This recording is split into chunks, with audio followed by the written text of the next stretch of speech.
భారీగా పతనమైన గోల్డ్ రేట్లు. మరి హైదరాబాద్ బులియన్ మార్కెట్లో వరుసగా రెండో రోజు బంగారం ధరలు భారీగా పతనమయ్యాయి.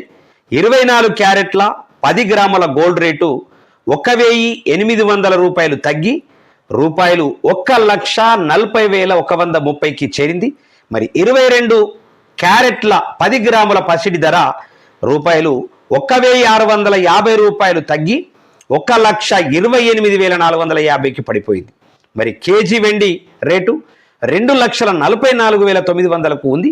మరి నగరాన్ని బట్టి రేట్లలో స్వల్ప మార్పులు ఉండొచ్చు గాక ఓ దశలో 1,92,901 మరి పలికినటువంటి 10 గ్రాముల ధర మరి 5 నెలల్లో 50,000 రూపాయలు పడిపోవడం మరి ఆందోళన కలిగిస్తోంది అని అంటా ఉన్నారు.